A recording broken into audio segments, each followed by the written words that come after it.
Okay, we got some breaking news from the NFL world today. So, former Indianapolis Colts head coach, former Eagles offensive coordinator Frank Reich has now been hired by the Carolina Panthers. Somewhere along those lines. I, Happy I like those Halloween glasses. Eve. I like those glasses, dude. They're Tonight's nice. gonna be a thriller. Have I told you I worked at the World Series? It was my first year at the stadium. I went to Fanatics Fest, I went to Comic Con, and I went to the World Series. It was my first year at the stadium, and the Yankees made it all the way to the World Series. Unfortunately, we lost 5 games to the Dodgers. I said the Giants will be a perfect fit for John Harbaugh because you already established the quarterback situation, you already established the running back position, you already established the wide receiver position, and you have the top 5 pick in the draft.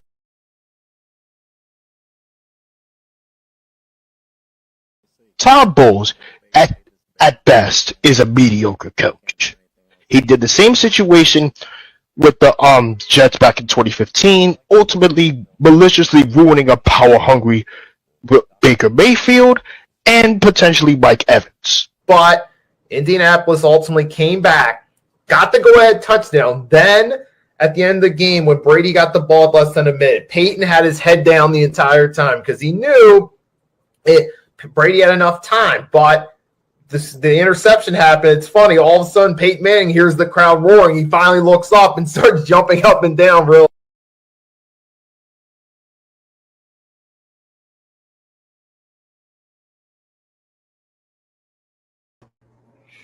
Good evening, folks. It is March 31st, 2026. This will be Agent Warrior's last episode for a few weeks, as after this week, he's got other duties going on. Yep, ladies and gentlemen, there won't be the last episode, but it will be saying bye for now.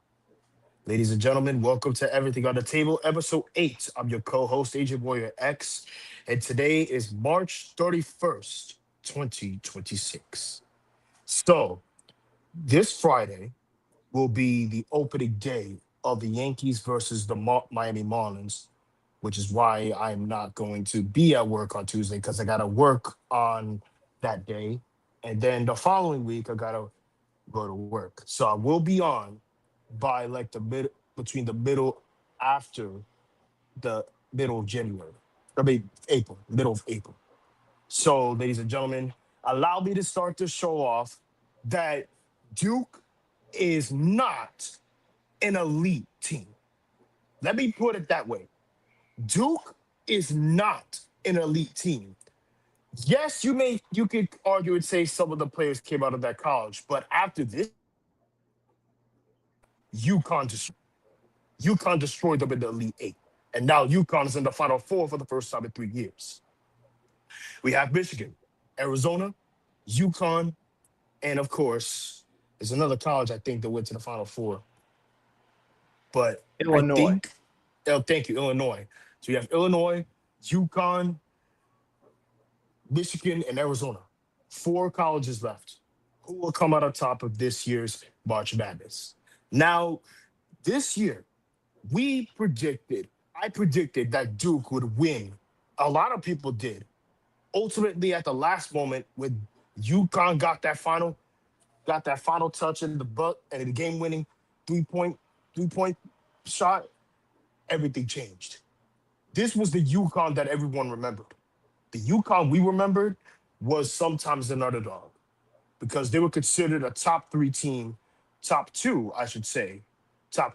in the East. Yeah, it goes. That's the crazy part about March Madness. And unlike the NBA playoffs, where it's best of 7 series, any underdog can win game 1, but the favorites can still win the series. In March Madness, it's single elimination. All you need is a team like Iowa winning, Florida losing 1 game, and all of a sudden everything changes. And then UConn and Duke, just when you thought it was going as predicted, the second half, everything did a complete 180. UConn came out an entirely different team in the second half, basically swapped playing abilities from the first half, and they ended up ultimately getting the win, and a great win at that. But now, Cam Boozer, don't get me wrong, Cam Boozer did amazing. Cameron Boozer, Caden Boozer did all right. Isaiah Evans did okay. But to tell you the truth, why do you think Cam Boozer is one of the top 3 prospects of this year's draft class? Behind AJ Dibedza and Derek Peterson. It's because Cameron Boozer is one of the Duke's finest. Because remember, Duke, North Carolina, Florida, UConn, and Kentucky. Those are the 4 colleges I named elite in terms of basketball. Now, for Cameron Boozer, I think the best way to describe Cam Boozer as a really good player. Now, for the best fits, this is according to DraftKings. DraftKings projected that Cameron Boozer would be on the Nets. Would you agree or disagree with that? it ultimately depends on how the draft lottery turns out and who gets what pick. Is it a realistic possibility? It could be, but we still got to wait and see. We'll get a better idea in May once they do the draft lottery.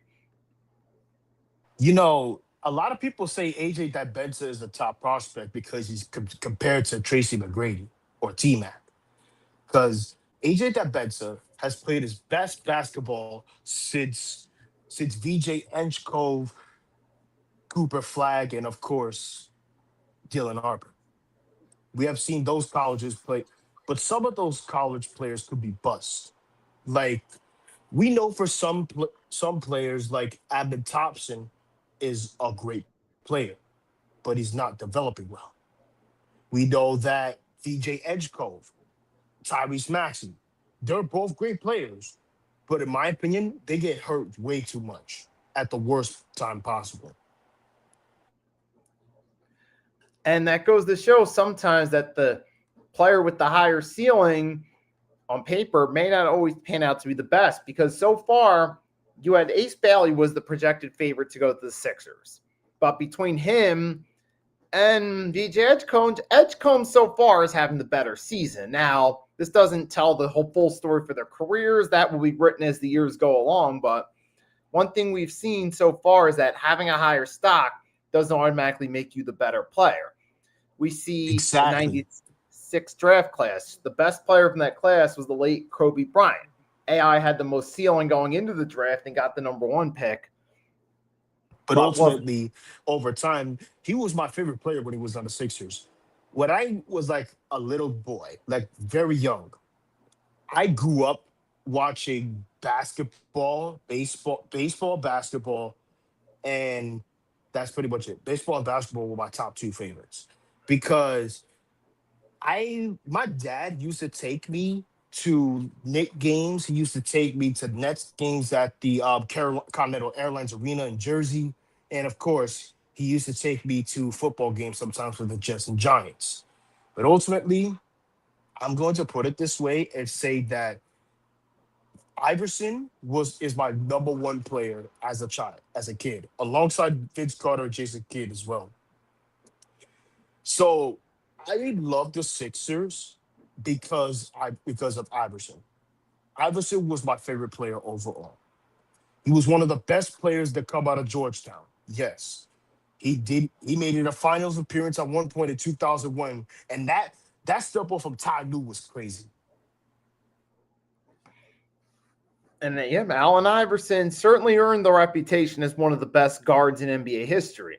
And that draft class, I'll just say, when you look at overall between a combination of former All-Stars, champions, Hall of Famers, or some combination of the 3, you had AI, Ray Allen, Steve Nash, Stephon Marbury, even Shareef Abdul-Rahim, who was a former All-Star. You had Jermaine O'Neal, one of the underrated centers, Kobe Bryant, Ben Wallace, arguably one of the greatest undrafted, if not the best undrafted player of all time. And there's probably 1 or 2 others that don't come to mind right off the top of my head. But the point is, you had a phenomenal draft class loaded with talented players that year. Now, if you want to talk about best talent for draft class wise, 96 was one of them. Kobe, Iverson, Allen, Steve Nash, etc. 2003 was another one too. LeBron, Melo. You had LeBron, you had Carmelo, you had Tracy. Well, did Tracy McGrady was part of that draft class? I don't think so. He was already in the league by that point. You had Oh, D okay, so Wade to the Heat. yeah, Dwayne Wade to the Heat, James Chris to Bosh. Chris Bosh was another one. And that was when the Eastern Conference started to get better because post Jordan till that point, it was a really weak conference outside of a small handful of teams. That draft class helped bring stability to the Eastern Conference and made it a stronger conference. Plus, a few weeks later, the signing of Agent Zero going from the Warriors to the Wizards helped make it stronger conference as the years went along. So that was an important draft class. Even you had other solid players like a Kyle Korver, who was a good role player throughout his career. He even had 1 year with the Hawks where he just really went off and had the year of his career. I think Kyle Korver was actually a really solid player over time when he came to the Cavs, but sadly, he didn't win a ring. He was actually really good, but unfortunately, he didn't win a ring.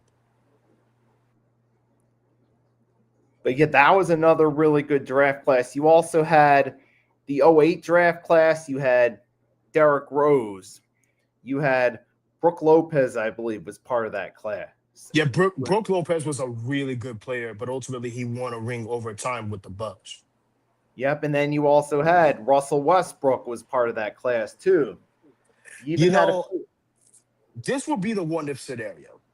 If Kevin Durant, Russell Westbrook, and James Harden never left to see the Supersonics or Thunder, they would still contend. They would still contend for the championship. Right, but ultimately Harden wanted the bag, and he knew being the number 3 guy wasn't going to get it. Now, in the long term, it was great for James Harden's pocketbook, but it was his best chance to win a championship that he never capitalized off of, and that's something that still gets brought up to this day. But you've had if you want to talk about the early 2000s, the 2000s NBA, the 2000s NBA was peak timeless. Not because of Iverson was the best player, not because of the Nets back-to-back finals happened. It's because the nostalgia, aura, and peak of the 2000s NBA era was the best. Yes, the Knicks may have been mediocre during the early 2000s with Allen Houston and other players, but ultimately the 2000s belonged to specifically the Western Conference overall. Oh, yeah. Specifically the Lakers, the Spurs, and of course, the Kings were actually a really good team. The Kings were actually a really good team. Who else? Chris Webber, Mike Bibby. You also had Peja Stojakovic, whose son is actually playing in March Madness with Illinois as well. Andrej with a J, Stojakovic. You know, if I'm being honest, the 2000s belong to the Western Conference. Besides the Lakers, Spurs, and the Kings and the Mavericks, etc. But ultimately, the Eastern Conference was stacked. The Eastern Conference was stacked because of this, and ultimately, some teams had some disappointing years. Others had great years, or had big 3 teams. Like the original big 3 class really helped the East out a lot. And it wasn't just that. The Nets were the juggernauts. The Nets were the juggernauts during that time. They were still contenders. Even sure, you may have Richard Jefferson, Kerry Kittles, Jason Kidd, and of course Keith Van Horn, but it wasn't enough. You know what they did? They traded for Vince Carter in 2004. Still contended, but ultimately fell short to the Pistons or other teams. Yep, and then all of a sudden, like those first couple of years in the East, it was mainly the Sixers, Pacers, Knicks show for a handful of years there. And then over time, you saw the Miami Heat became contenders. First, Dwayne Wade had that great rookie year, the Shaq trade. Now they joined the mix of potential teams. You had the Washington Wizards with Gilbert Arenas all of a sudden took off, became a star. They were consistently in the playoff mix. Once the Cavs were able to get over the hump once LeBron got to year 3, they became contenders. And then the Kevin Garnett trade to Boston. Now they were in the mix.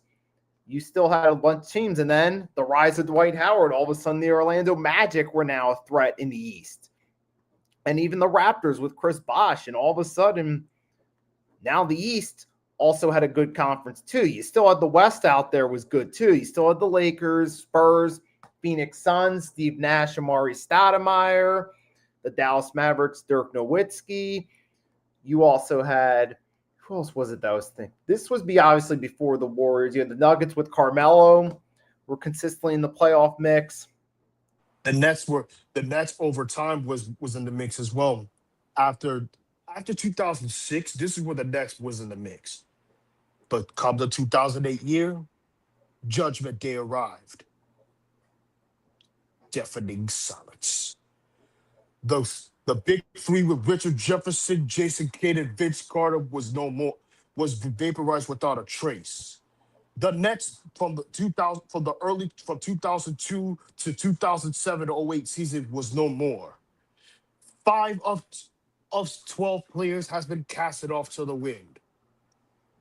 Wait, I forgot about one player who was also traded as well. Make that 6 players traded. Jason Kidd over time was actually a really good player, but he was originally drafted by the Mavericks. Over time, he won a championship with Mavericks, even though despite the fact that he wanted to win a championship with the Nets. Vince Carter, I understand he wanted to go with the Suns and then the Mavericks and then the Hawks over time.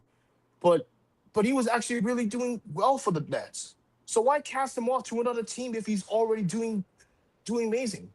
I understand the situation with Richard Jefferson over time, but to cast him off at a pure salary dump after you treated him badly, and that team specifically paying that amount of money to make him go away? Darkness descends on an official nuclear wasteland for the boys in Jersey.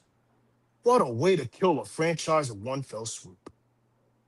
So now, before the disastrous years in Brooklyn, before they moved to Brooklyn, the disastrous years from 2008 to 2011 in their final year in Jersey, they decided to play terrible and then tanked. Since then, Brooklyn and New Jersey hasn't been really good or never been contending ever since. And now their plan, since the marketing issues, their plan is now move the Nets back to New York. But that New York borough is specifically Brooklyn. At one point, Jeezy did own the team, but it wasn't official. He did own the Barclays Center was built in 2012 or 2013. This is where things changed, because by the time when the Nets ultimately destroyed their contention and then became tank contenders and then came a super team at one point in the 2013 season, and then the what if 2021 season when KD, Kyrie, and Harden ultimately destroyed by a single toe. And by a toe, I'm talking about his shoe size, Kevin Durant's shoe size. If you even got to that. They threw up their hands and called truce and said, you know what? We're staying put. We're not going to tank for the top pick and destroy our tank. Speaking of the Nets, we're losing to the Hornets. Great. Yeah. And if you want to talk about failed super teams, there's been something I've been thinking, because here's an when it comes to the failed super teams, the common mentions are the Lakers with Dwight, Kobe, Steve Nash, the Lakers with Russ, AD, LeBron. Other failed super teams that commonly get mentioned include the Nets super team the first time around with KG and Pierce on the wrong stages of their career. But here's one that a lot of people forgot about. Now, on paper, this seemed like a great roster. It's not the Sixers' big three they have currently, or that never was. It's actually the 08-09 Phoenix Suns. Once you hear their roster, you'll realize at first it'll seem like one of the best rosters ever. Amari Stoudemire, Shaq, Steve Nash, Grant Hill, Jared Dudley, Goran Dragic, Matt Barnes.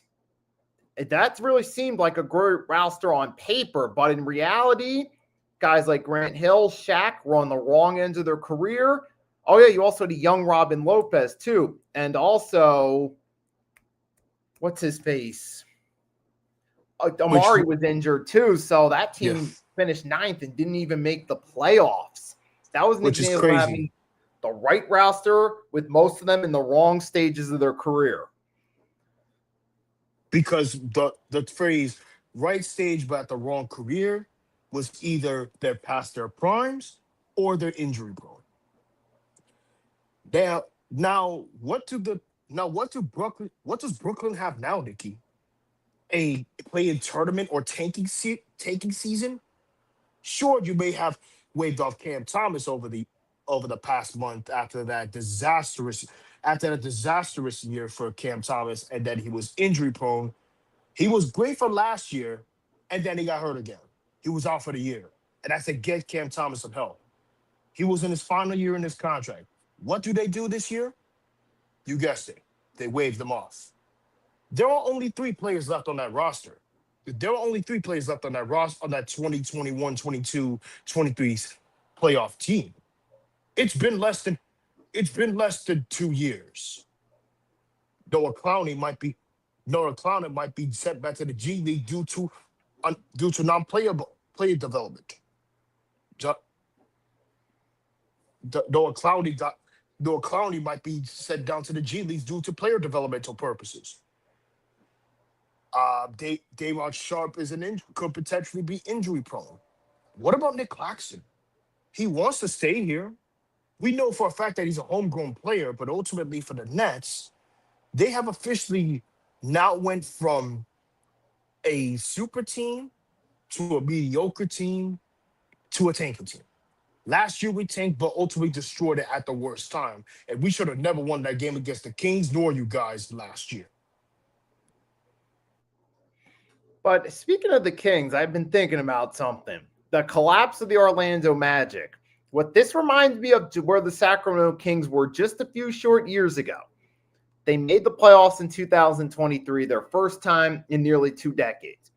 They lost the Warriors in the open round, but making the playoffs, the future looked bright. You thought they had a core that could at least contend. And now they're at the bottom of their conference. The Orlando Magic have had a couple decent years making the playoffs. They seem to have a solid team on paper. Guys like Paolo Banchero, Franz Wagner seem like a team that could at least contend to get into the playoffs. But with all the injuries and just chemistry woes, this team's fallen back, and it's actually moved the Sixers up. Not necessarily because the Sixers are great, but just because the Magic have been so terrible recent weeks. I'm starting to see those trends, that pattern similar to what the Kings were just a few years ago, where they made the playoffs and then did a free fall. And it looks like the Orlando Magic are in that early stage of becoming the Eastern Conference Sacramento Kings.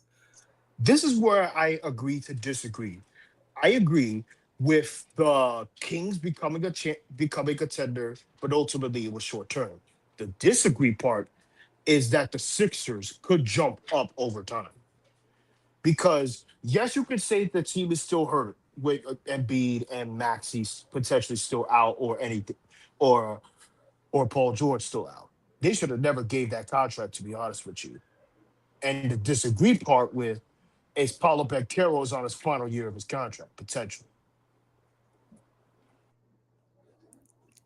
But what a disastrous and embarrassing fall off, because I was on 3-point blitz just a few weeks ago. As of March, around like early mid-March, the Sacramento Kings were in like the middle pack of the Eastern Conference playoff mix. As of today, they're the 8th seed, having lost 7 of their last 10.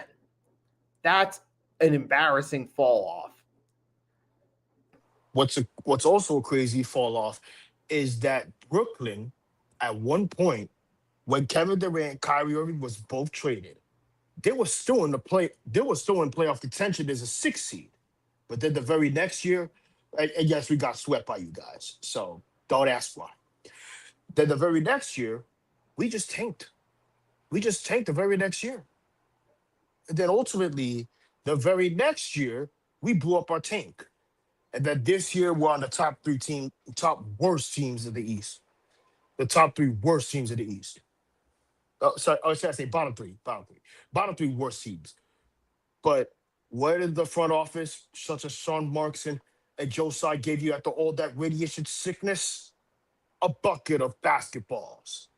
This year was different, all right. It started with promise. It ends with death. The Knicks will piss on their graves like they always do.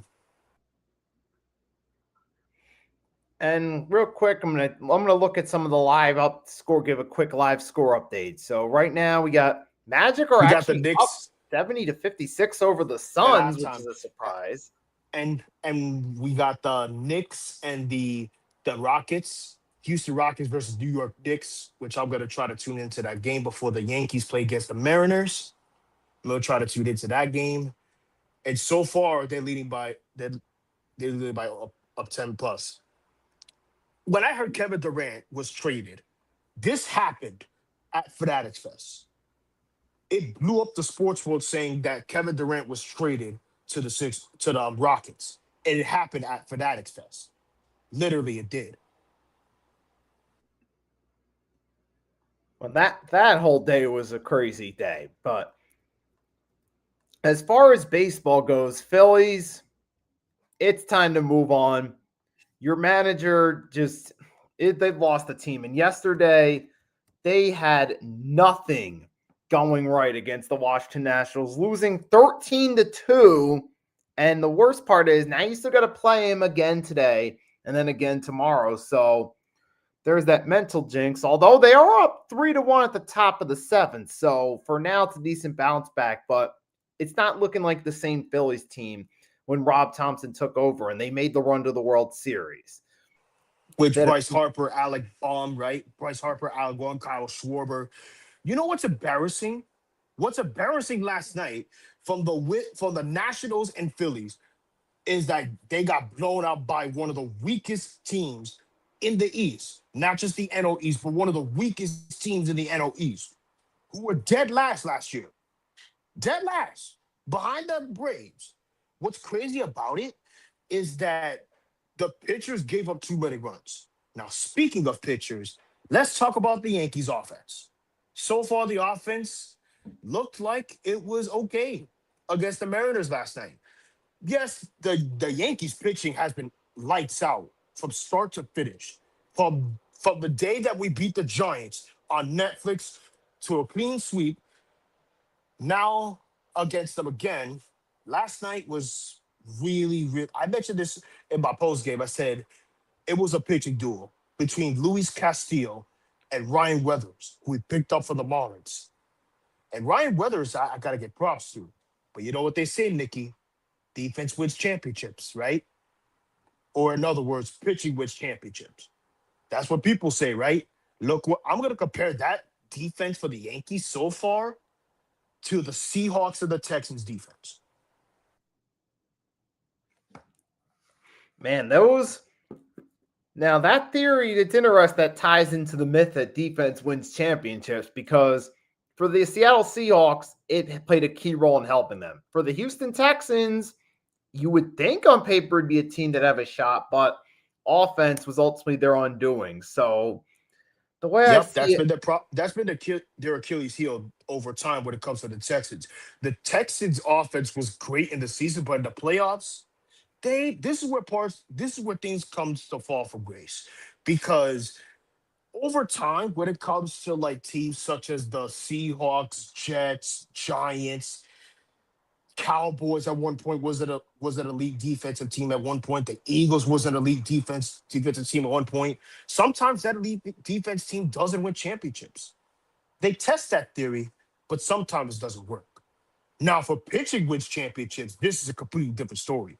The defense overall, so far, according to the Real app, the Yankees have allowed 2 errors, and they're number 1 at batting average against so far. Number 1 in on base percentage against, and they're number 1 in runs allowed. They allowed less runs than last year. Last year was a disastrous because they allowed too many runs and too many errors. that has been their Achilles heel. And the coup de grace, injuries. Injuries really killed them the most. Rodon won't be back until late April. Cole won't be back until May. And then Anthony Volpe won't be back until May either. So far, I really like this team so far. Not because of Judge struggling, but the ABS system. Oh boy, when the ABS system came, the Yankees were lights out in terms of getting the right calls. And when you said playoffs, about playoff failures of the Texans, I started thinking about two things, because for playoffs, we're getting closer to two sports playoffs, NBA and NHL. The NBA, I look at the Cleveland Cavaliers. They got two guys you want during the regular season, and Donovan Mitchell and James Harden, but do complete 180s, and their play basically demotes itself with poor playoff performances. That got me thinking, who are some of the best regular seasons players, but worst playoff players? I started thinking of a list. I'll go Karl Malone and John Stockton for the Utah Jazz. And I know they lost in the finals to the Bulls twice, but how many other years did they get to the playoffs and run into Gary Payton, Sean Kemp, Hakeem, Clyde Drexler, or even Dirk or Robinson Duncan, the new Twin Towers? So they had a ton of playoff shortcomings. They only came across the Bulls twice. David Robinson pre-Tim Duncan.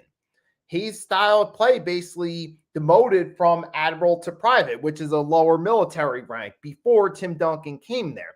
You also had Embiid, who has had numerous chances come playoff time, but always resulted in quick exits. James Harden as well, for numerous teams. Same could be said about the MLB playoffs in October. Come October, this is where things get real serious. You have some key players doing X factors. For example, for X factors, I'm gonna name one of your Philly players, Kyle Schwarber. Kyle Schwarber played a huge X factor against the Dodgers last year, but ultimately the bullpen ruined it all in Game 4 against the Dodgers. Kyle Schwarber, Bryce Harper, Orion Kerkering. That game against the Dodgers was crazy.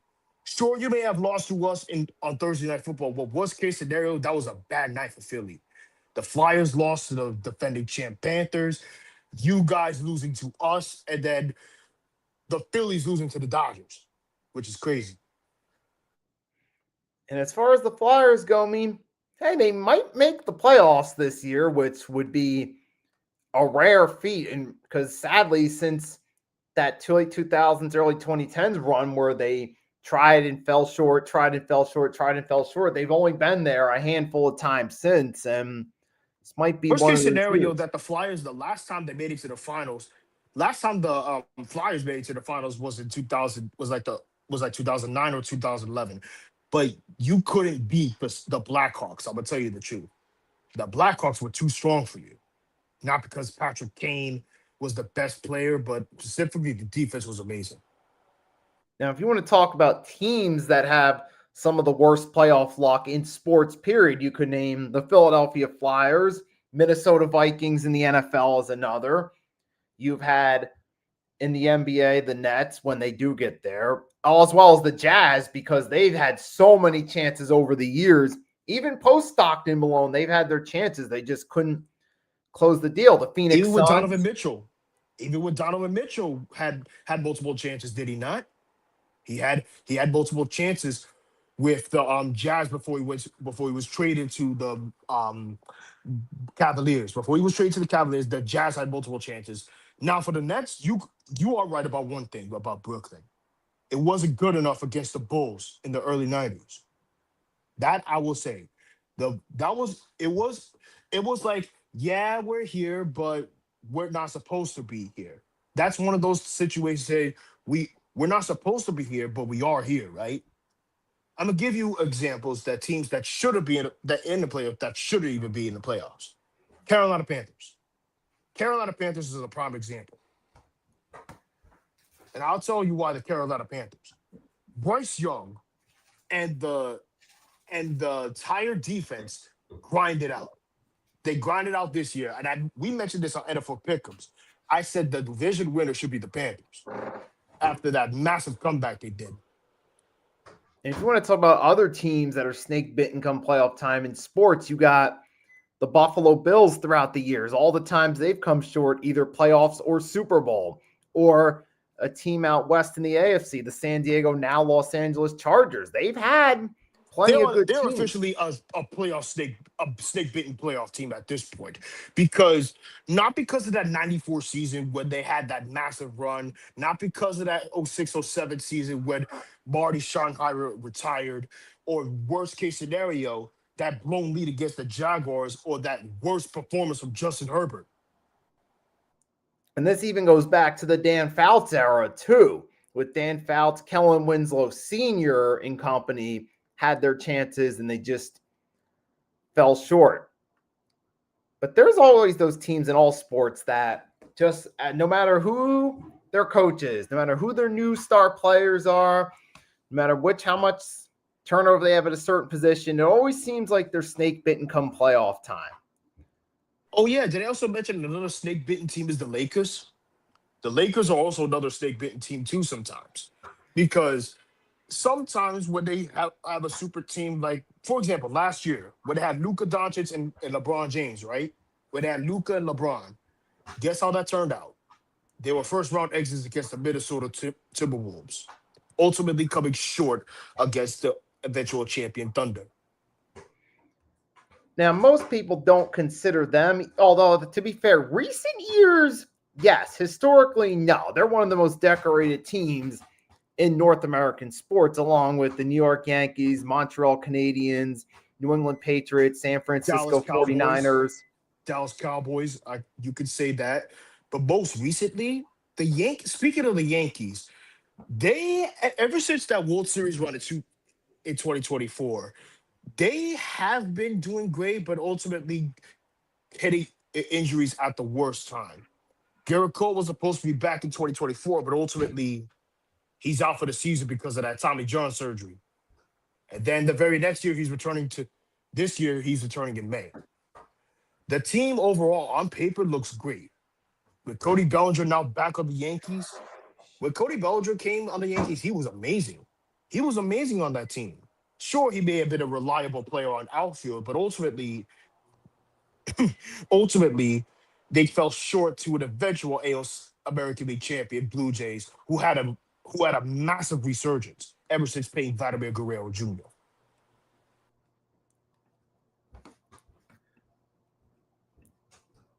But yeah, that's just the way it goes now. With March, we'll see. We still got March Madness though too. I'll say this for predictions at this point, I'm gonna have to go with UConn because Coach Hurley's been in this situation before, and now he's gotten to the Final Four. The experience factor from a coaching standpoint comes in, and that can be UConn's greatest addition.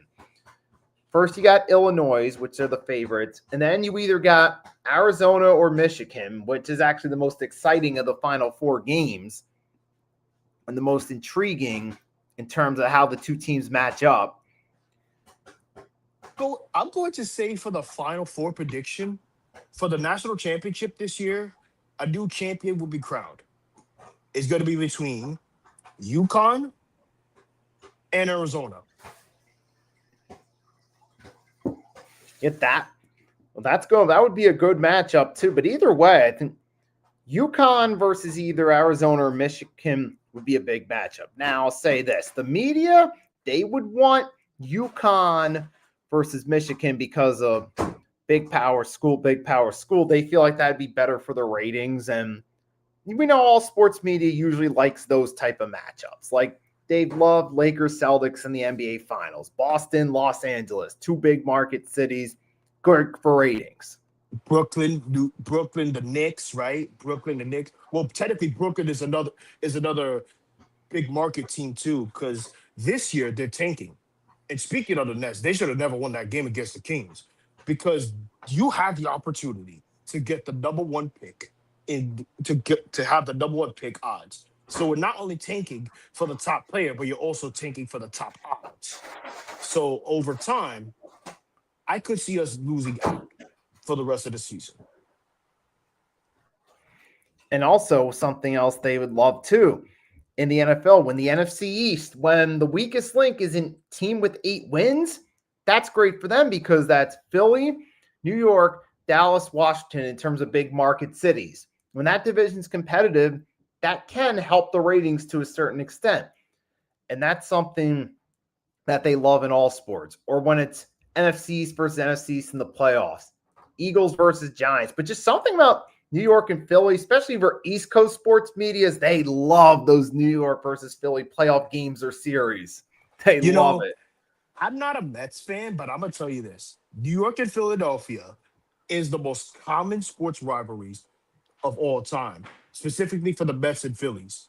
But all-time wise, it's New York and Boston. New York and Boston is the most common all time. Like the Phillies, Phillies, Mets, Yankees, Red Sox, Giants, Eagles, Patriots, Jets. Now, I could say the Giants and Patriots as well, but I'm going to put that in there because we did beat the Patriots 2 times in the Super Bowl. Now, for the Eagles and the Giants is the most common. They're division rivals because the fact that they love to beat the Yankees most of the time. They beat the Giants most of the time ever since they took Saquon.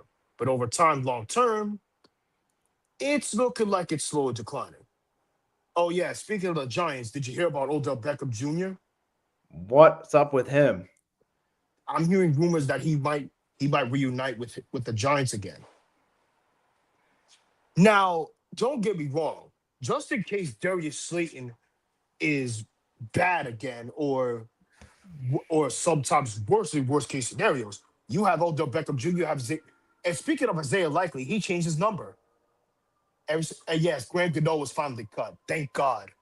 He was reliable, but at some point when you're injury prone, things change. Yeah, it doesn't. Ultimately, once you're injury prone, it's not going to make much of a difference. That's why Rod Strickland was a journeyman in basketball who bounced from team to team because of his lack of availability.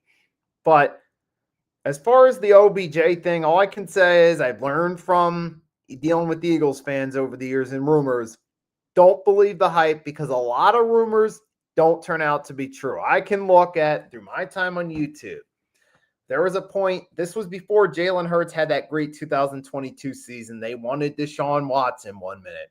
They wanted Aaron Rodgers for a minute. Recently, they wanted Max Crosby before the failed physical. They wanted Myles Garrett a few years ago. Now they want him again.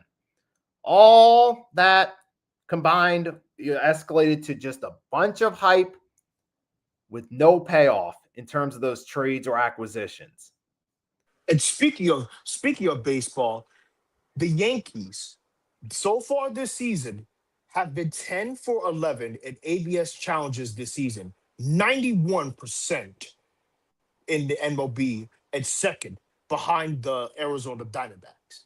Now, for those who are, and I know, not going to mention no names, but I know a specific content creator who'd say the ball's bigger than the icon. To tell you the truth, it depends on your height. You're right about that. But then when the ABS challenge came in, everything changed. There's no more rigging calls. Nothing. Aaron Judge, this is a prime example. Aaron Judge, throughout the past couple years, has a strikeout rate of 23% of the time at plate appearances.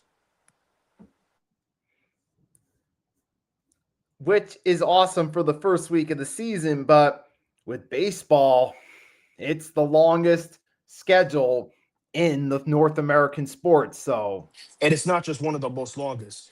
But this is what people are debating about: should the ABS system be part of it or not? And I would say I want to be part of it, but for a few occasional reasons. The umpires have been making bad calls last season from start to finish. The controversial calls got multiple managers ejected. Aaron Boone is one prime example. And I know why. He gets ejected because of those controversial calls and, of course, bad calling. Oh, and we're beating the Devils this time around for the Rangers. What's the point anyway? You're basically just tanking for the top pick. I just want to get that out of the way real quick. But here is the con side. People don't like it because they want to see the balls bigger than the icon. I understand that. Some teams don't like it because they were reckless on some calls. Boston is one prime example. And I'll tell you why the Red Sox is a prime example. They are one of those teams who wastes challenges recklessly and sometimes doesn't get the right calls ever since. So I'm going to put it this way and say that the Red Sox sometimes are reckless in terms of challenges. That's because Trevor Story got ejected. You see what happened with Trevor Story and Alex Cora? That was by far one of the most craziest things I've ever seen. But there's a thing. You can't argue with robots. And you know what they say nowadays? Nikki, you remember the phrase, football's a game of inches? Yep. Instead of saying football's a game of inches, baseball's a game of inches. Look how that turned out in Game 7 of the World Series. The Blue Jays were this close to win the World Series, but ultimately Will Smith has his foot on the home plate, and IKF dived at the worst time. That's why I say baseball's a game of inches. The ABS challenge is another prime example. Once the umpires call a strike, they do this. They tap their helmet to challenge it to see if it's a strike or not, and then ultimately if it's inside the strike zone by a millimeter or a centimeter, that's still a strike. If it's outside the strike zone by like a centimeter or a millimeter, that's a ball. That's what I can't say it. Ball don't lie. Baseball's a game of inches. The moral is don't waste your challenges unless it's needed. Yep, and the same can be said for all sports. Well, ladies and gentlemen, duty calls for this Friday. And I know Super Mario Galaxy Week is out tomorrow, so I can't wait to see that the next couple weeks. And to tell you the truth, I will not be on this show for the next 2 weeks, but I will be back when I'm on vacation. Thank you all for watching, and until next time, goodbye, my friends. This is AJ Warrior X. Have a good night. All right, and for Nikki Stees, folks, thanks for tuning in. Best of luck over these next coming weeks, and that leaves me open to do everything on the table, maybe do some tier rankers. Oh, there is one more thing I want to mention. Next month or tomorrow is Autism Awareness Month. And to tell you the truth, I have autism. And autism isn't just a disability where people think autism is just a disability. No, it's not just a disorder. Autism is how the brain functions. We treat people with kindness, love, and respect. Sometimes I like to stutter a lot, and sometimes I just stop for a moment. But overall, Autism Awareness Month is a special month for all those who have autism. And I want to say happy World Autism Awareness Month. Until then, goodbye, my friends. Have a good night. And I'll say this for the month of April. It's the most misunderstood thing out there. A lot of people out there, if they really want to understand what autism is, they should go on WebMD or just Google it. There's plenty of sources out there where you can research and gather more information to learn, because there is a lot of misconceptions out there from people's, and there's too much information out there for people to be that misinformed. Do your research, folks. Until then, happy Autism Awareness Month. Have a great night, everybody. Peace, and we'll catch you later.